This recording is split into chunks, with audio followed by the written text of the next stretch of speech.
கர்த்தருடைய பரிசுத்த நாமத்திற்கு மகிமை உண்டாவதாக. இன்று நாம் தியானத்துக்கு எடுத்துக்கொள்ள இருக்கிறதான வேத வசனம் 2 தீமோத்தேயு 2ஆம் அதிகாரம் 9-10 வசனங்களில், ஸ்திரீகள் விலையேறப்பெற்ற வஸ்திரத்தினால் தங்களை அலங்கரியாமல். ஆமேன். அப்போஸ்தலனாகிய பவுல் தீமோத்தேயுவுக்கு எழுதும்போது குடும்ப ஸ்திரீகள், குறிப்பாக கிறிஸ்தவ ஸ்திரீகளுக்கு சில புத்திமதிகளை எழுதுகிறார்.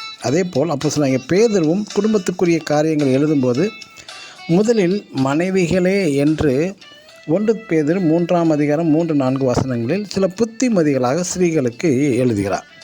குறிப்பாக பெண்களின் ஆடை அணிதல் குறித்து கவனமாக இருக்க வேண்டும் என்று பரிசுத்த வேதம் நமக்கு அறிவுறுத்துகிறது. முதலில் தகுதியான வஸ்திரம் அணிதல் வேண்டுமாம். அதாவது குணசாலியான ஸ்திரீகள் என்றும் நல்ல மனைவிகள் என்றும் தங்களை தேவ பக்தியுள்ளவர்கள் என்றும் சொல்வார்கள். தங்கள் ஆடை அலங்காரத்தின் மூலம் அல்ல, தங்களின் நற்கிரியைகளினால் அலங்கரித்தல் மிக அவசியம். அரைக்குறை ஆடைகள் சரீரம் இறுக பிடித்து ஆடை அணிவதை தவிர்த்தல் வேண்டுமாம். மத்தேயு எழுதின சுவிசேஷம் 5ஆம் அதிகாரம் 28ஆம் வசனத்தில், ஸ்திரீயை இச்சையோடு பார்க்கிற எவனும் தன் இருதயத்தில் விபசாரம் செய்தாயிற்று என்று இயேசு கிறிஸ்துவும் போதித்துள்ளார்.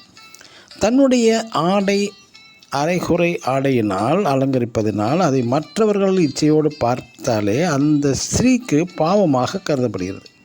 மற்றும் மத்தேயு 18ஆம் அதிகாரம் 6ஆம் வசனத்தில் இடறல்களை பற்றி பரிசுத்த வேதம் குறிப்பிட்டுள்ளது.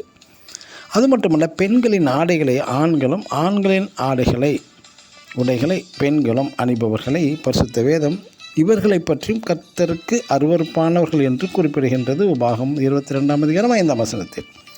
எனக்கு அன்பான சகோதர சகோதரிகளை, புறம்பான வஸ்திரத்தினால் என்பது உள்ளம் தூய்மை, தேவ பக்தி, சாந்தம், தெளிந்த புத்தியினால் அலங்கரியுங்கள். பிரியமானவர்களே, திரைப்படங்களில் நடிப்பவர்கள் மற்றவர்களை மயக்க சில மணி நேரமே அரைகுறை ஆடைகளை அணிகிறார்கள். ஆனால் நீங்கள் அப்படி இருக்காமல் உங்கள் சரீரம் மறைக்கப்படும் சிலரின் மதிப்பிற்காகவும் உடைகளை அணிகிறீர்கள் என்பதை மறந்துவிடாதீர்கள். ஆம், உங்கள் சரீரத்தின் மூலமாகவும் தேவனை மகிமைப்படுத்துவதற்கே ஒழுக்கமான தகுதியான வஸ்திரத்தினால் உங்களை அலங்கரியுங்கள். ஏனென்றால் நீங்கள் தான் தேவன் வாசம் செய்யும் ஆலயம். ஆமேன். God bless you.